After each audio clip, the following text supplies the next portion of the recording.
Hello, everybody. Welcome back to the podcast. This is episode 3 of the Right Where You Are podcast.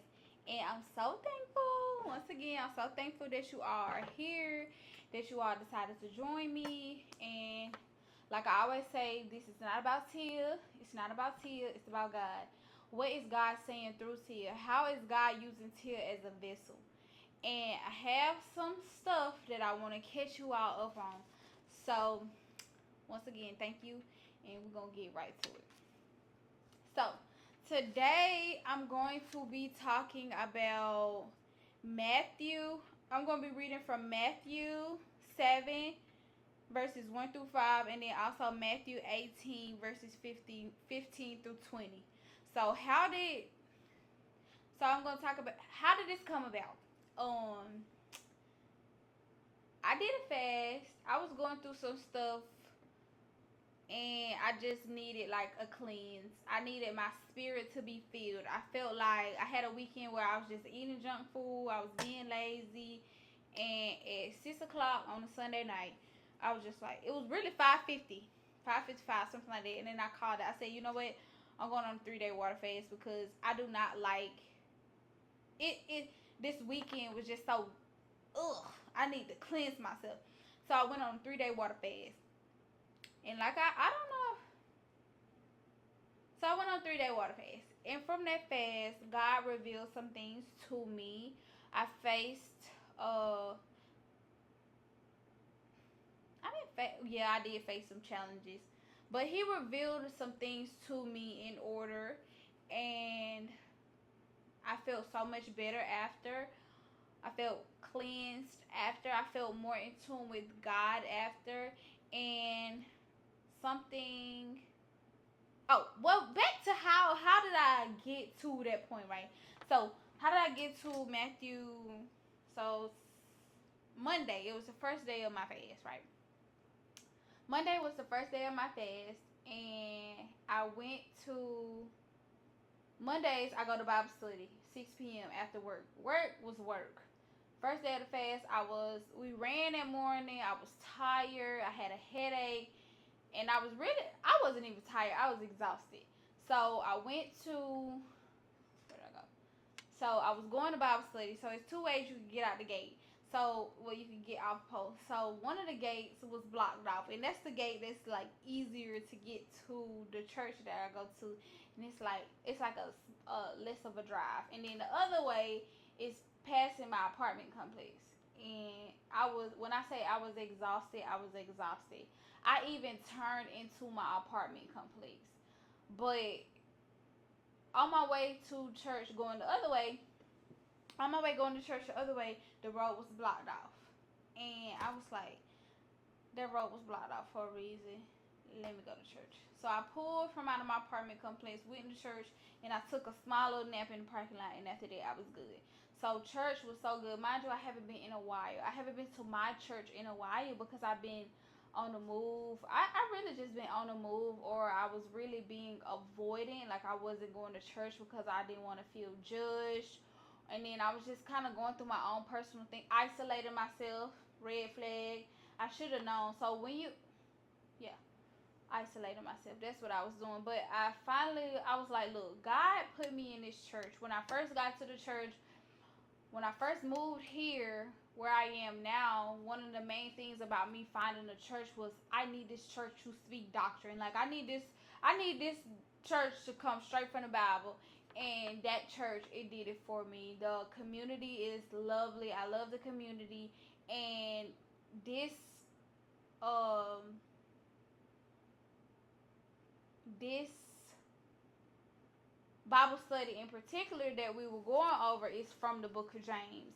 Mind you, James revealed something to me. The book of James, in my wrestling with God, me going through something, the book of James was something that was in my wrestling with God and me looking for an answer. In my wrestling with God and me looking for an answer, I came across the book of James chapter 4 to be exact. And it was just talking about why do you think you fight? I'm not gonna shoot. I'm not gonna just pause. Hold on. It's the book of James. We here, we talking about God and we talking about what he's doing in my life. So here we are. So James chapter 4. And this is not a translation I normally read out of, but it's James chapter 4. It talks about submit yourselves to God. This is the NIV version. What causes fights and quarrels among you? Don't they come from your desires that battle within you? Your desire, you desire but do not have, so you kill. You covet but you cannot get what you want, so you quarrel and fight. You do not have because you do not ask God. When you ask, you do not receive because you ask with wrong motives, that you may spend what you get on your pleasures. If the NLT version says so.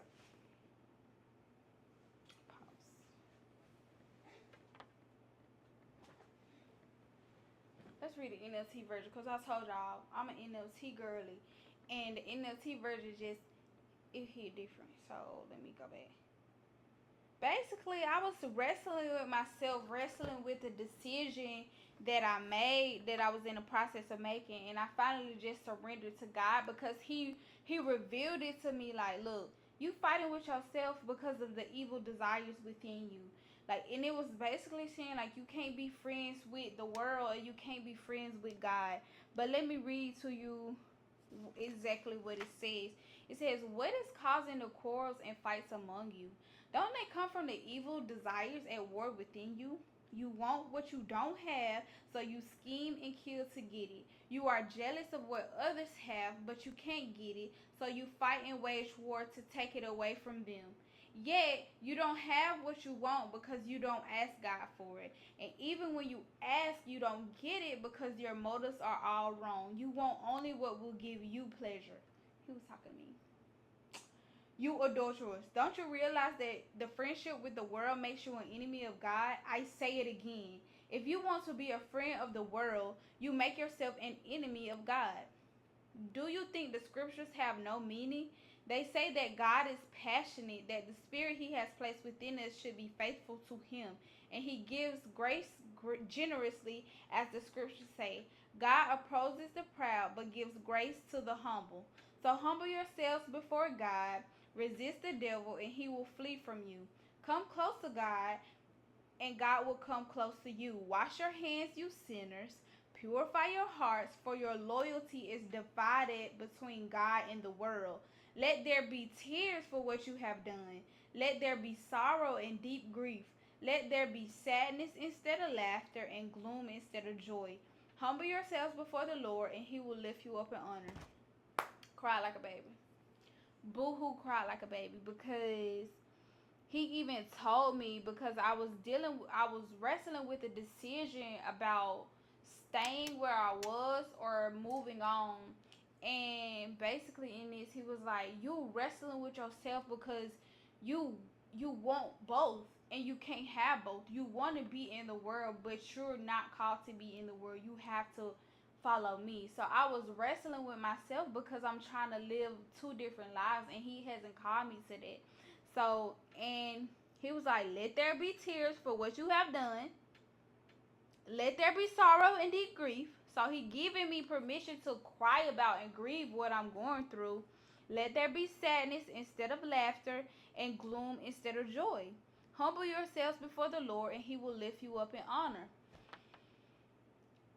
And even in this correction, I just felt like God was being like gracious, because I made this decision, and while he could like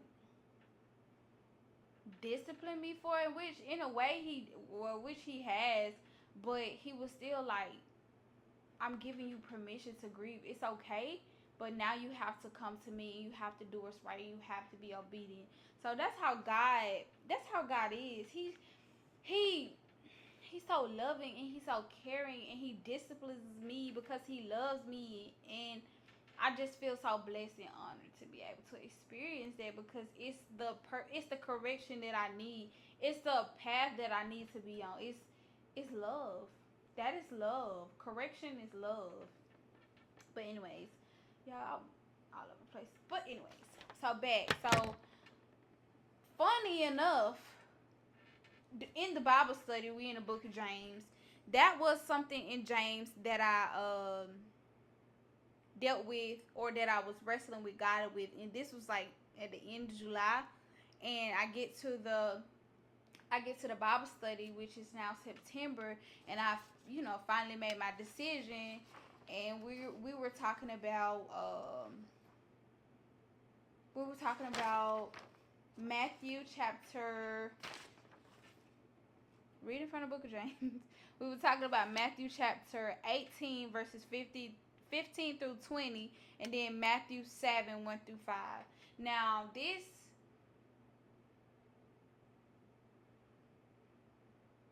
is just how God shows up in my life. I was going through something, dealing with I was going I was having issues with people at work. And what God revealed to me is that during the fast is that I was judging people. But we about to get into it. So we gonna go to Matthew chapter, I think it's chapter 7. Oh, definitely chapter 7 verses 1 through 5. Do not judge, or you too will be judged. For in the same way you judge others, you will be judged. And with the measure you use, it will be measured to you. Why do you look at the speck of sawdust in your brother's eye and pay no attention to the plank in your own eye? How can you say to your brother, let me take the speck out of your eye, when all the time there is a plank in your own eye? You hypocrite. First take the plank out of your own eye, and then you will see clearly to remove the speck from your brother's eye. Do not give dog. Oh, that was 1 through 5. So as people, we have insecurities, and this is me speaking from my experience, especially when God revealed all of this to me. So I have some insecurities about how I show up at work. I don't really. This is me realizing this after I've actually gone through this. Sometimes there are people in your life that highlight some insecurities that you may have about yourself, and that's probably why we dislike them, or we judge them, or we feel some type of way about them, because it's something about them that we don't like within ourselves. And when he was saying, first take the plank out of your own eye, and then you will see clearly to remove the speck from your brother's eye. So what the insecurity is, the plank. The personal insecurity is the plank. And that issue, or how we see our brothers or sisters, or whoever we have issues with, or that we're judging, or that we dislike, some it's within them, it's something that's so small, but it highlights a bigger insecurity. So once we actually remove the plank, when he says remove the plank from your own eye, when we stop looking at the other person, we look at ourselves and notice that it's an insecurity within ourselves. Then we'll realize it wasn't much going on with that person, or it what was highlighted was not big of a deal within that person, but it was a bigger deal within myself. So that's something that he revealed to me while we were going through that. And I took some notes. Let's see, what did I write?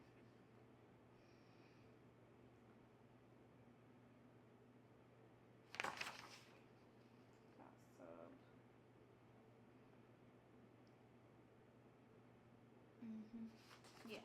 So that's something. So judging others, and then we also read from Matthew 18:15 through 20. So from there, we talked about judging other people. So that's a revelation that I received from that part. And then Matthew 18 verses 15 through 20. This was something that was so good as well, because it was something that I was going through at work. Let me tell you, working dealing with people outside of the church is like the best way for you to grow as a Christian, in my opinion. Well, It's a way. It's a good way because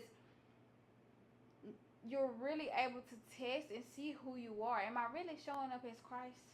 And this is something that I was dealing with. I kid you not.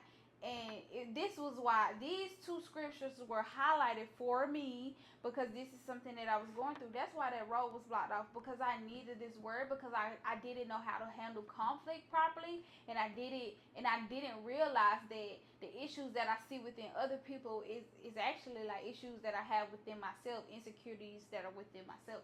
But Matthew 18 verses 15 through 20 it says dealing with sin in the church. If your brother or sister sins, go and point out their fault. Just between the two of you. If they listen to you, you have won them over. But if they will not listen, take one or two others along, so that every matter may be established by the testimony of two or three witnesses. If they still refuse to listen, tell it to the church.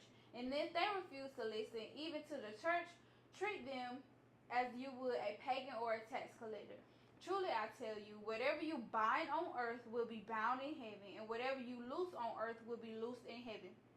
Again, truly I tell you that if two of you on earth agree about anything they ask for, it will be done for you. It will be done for them by my Father in heaven. For where two or three gather in my name, there am I with them. So this was talking about dealing with sin in the church and how I receive it is like dealing with conflict or when someone offends you or how to approach the situation. So first it says if your brother or sister sins, go and point out their fault just between the two of you. So if you have an issue with someone, you point it out between you and that other person. You have a conversation between you and that other person. It didn't say go talk to all your group of friends. It didn't say go talk to the whole job or whoever about it. It said talk to that person. So that's how we approach it. Talk to that person. If they listen to you, you have won them over. But if they will not listen to you, take one or two others along. So you try to handle it with you and that other person. Did not get handled. Now you bring other people along, one or two others along, so that every matter may be established by the testimony of two or three witnesses. And if that person still refuses to listen, tell it to the church. Now you're bringing the whole congregation in it, or you bringing even more people, or in a way, like depending on your scenario, in a like at work or wherever, you take it higher. So the lowest level is dealing with the people that person handling that issue with the person. If that person doesn't listen to you, you take it to a higher level. And if that person still doesn't hear you and doesn't hear those other people that you took with you to handle that conflict, then you take it to the even higher level. And at that point, if they don't listen, you just, hey, it says, if they refuse to listen even to the church, treat them as you would a pagan or a tax collector. So you treat them as a,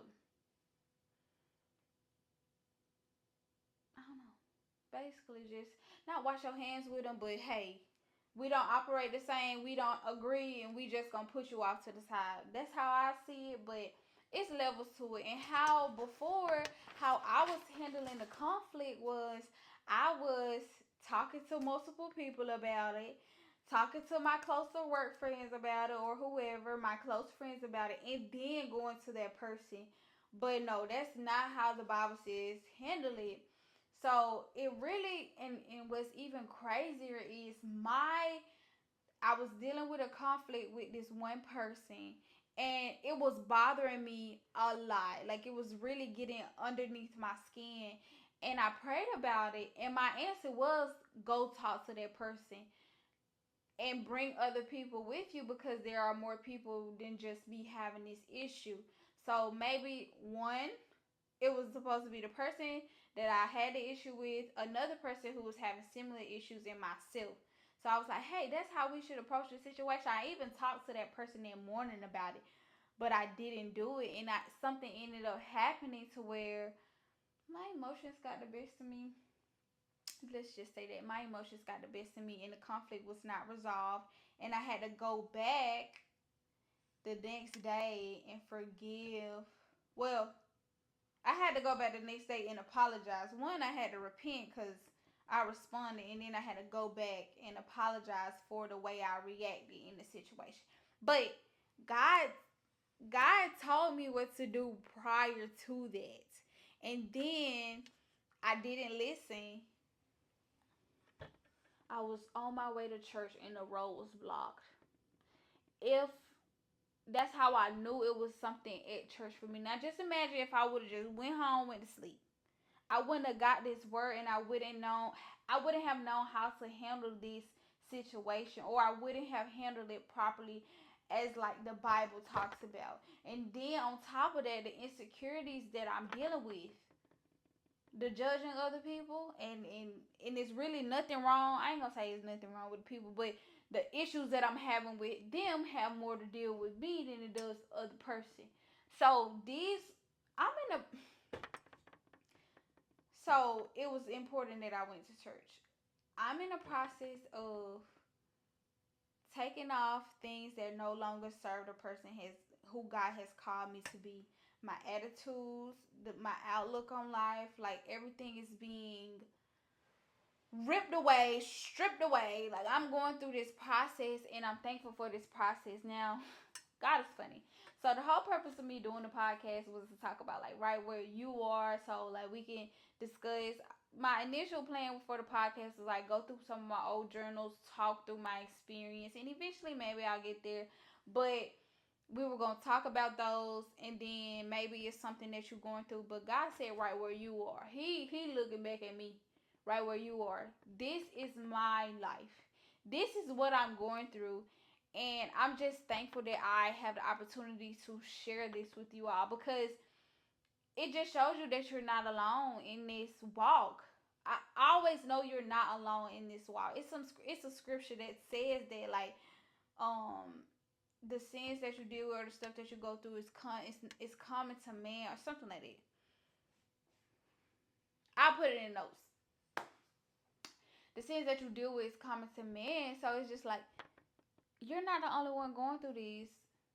And even this past Sunday, I was talking to my family. We had a family Bible study, and my auntie, she was going through the exact same thing.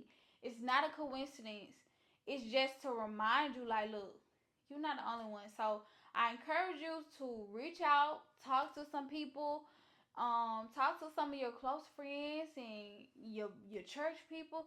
Hey, have a conversation, see how the week is. How was your week? What are you going through? And you never know what could come up. But talk about it right where you are. Talk about a podcast. But yes, that's the revelation that I have from this past week. I'm thankful that you all joined.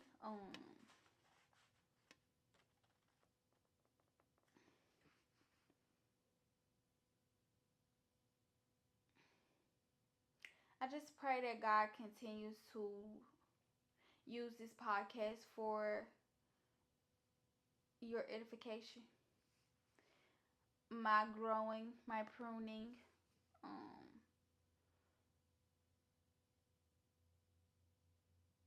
I'm very thankful. I'm very thankful. So, until next time, people, peace out.